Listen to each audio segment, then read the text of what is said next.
Thursday, April 3rd. Welcome to Washco News Now. I am Josh. And I am Keisha. Here's today's news. National Weather Service issues multi-day flood alerts for Potomac River and Conococheague Creek. The National Weather Service, NWS, has announced multi-day flood warnings for both the Potomac River and Conococheague Creek. According to meteorologist Kyle Palazzi, the flood warning for the Potomac River in Shepherdstown, West Virginia, will remain in effect until Friday afternoon. This warning could potentially impact Washington, Berkeley, and Jefferson counties, as detailed on the NWS website.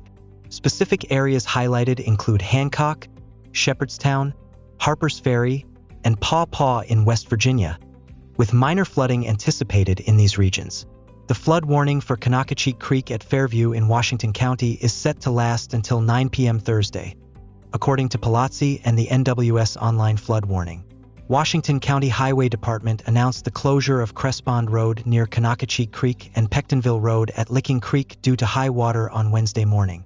Additionally, as of 3 p.m. Wednesday, Independence Road, Wishard Road, and Kemp's Mill Road from the Mill to Snug Harbor Lane were added to the list of closed roads.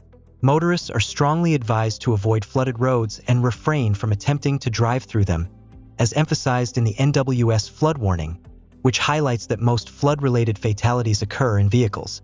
As of 5:15 a.m. on Wednesday, the Potomac River in Shepherdstown measured at 10.68 feet, according to the latest NWS online observation.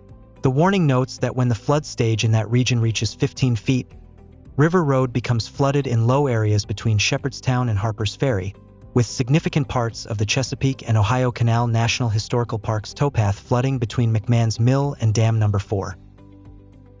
Maryland police release footage of officers euthanizing rabid coyote after attacks. The Maryland National Capital Park Police have unveiled body camera footage capturing officers' actions in euthanizing a rabid coyote that allegedly assaulted pedestrians last Thursday during walks. In the footage, multiple officers, armed with handguns and rifles, scour a trail near Dustin Road in Bettonsville, Maryland, in search of the aggressive animal. While scanning the surroundings near the Patuxent River, the officers heard the distressed cries of the coyote. The officers swiftly maneuvered to obtain a clear line of sight on the animal, resulting in the discharge of a single gunshot. Ultimately, 2 shots were fired to neutralize the coyote. Subsequent testing revealed the coyote had contracted rabies, rendering it exceptionally hostile. Authorities initiated the search for the coyote following 2 separate assaults that occurred hours apart near the Patuxent River.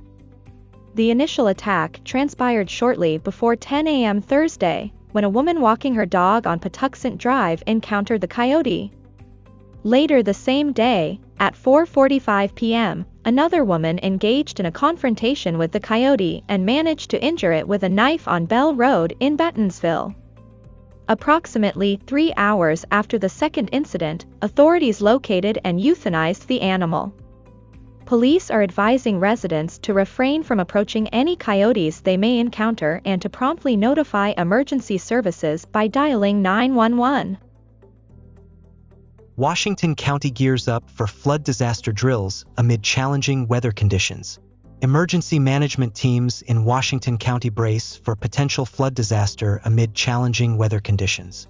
As Washington County grapples with challenging weather conditions this week, emergency management teams are on high alert, hoping that the current rains and winds do not escalate into a more severe crisis.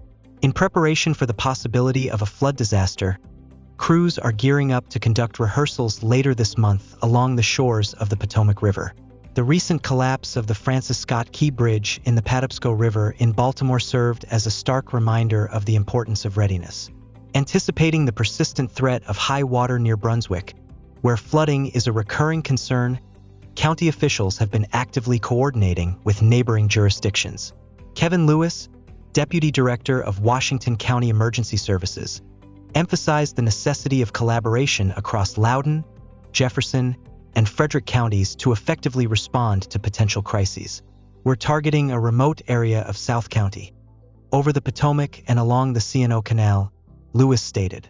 An emergency drill is scheduled for April 18th, during which residents can expect to witness hovering helicopters and a simulated active scene along the Potomac and its shoreline.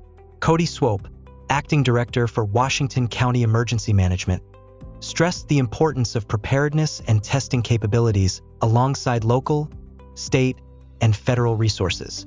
This disaster in Baltimore has provided valuable lessons for our preparation efforts, remarked Lewis. We're considering various scenarios and conducting exercises with neighboring jurisdictions in surrounding states to ensure effective coordination and response protocols. Trump and co-defendants secure $175 million bond in New York fraud case amidst broader gag order fallout. Former President Donald Trump and multiple co-defendants in a New York civil fraud case have secured a $175 million bond on Monday following an appeals court ruling.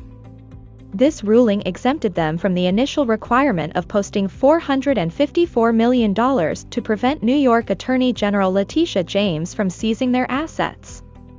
Judge Arthur F. Engeron had imposed the $454 million judgment, inclusive of interest, after finding Trump guilty of inflating his assets' value over several years to secure better loan and insurance terms.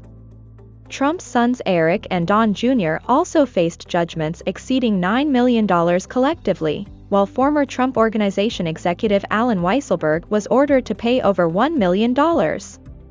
Assistance arrived just in time for the former president, as on his March 25 deadline, a New York appeals court granted him and his co-defendants an additional 10 days to post just $175 million. This bond will protect them from asset seizure until Trump's appeal concludes.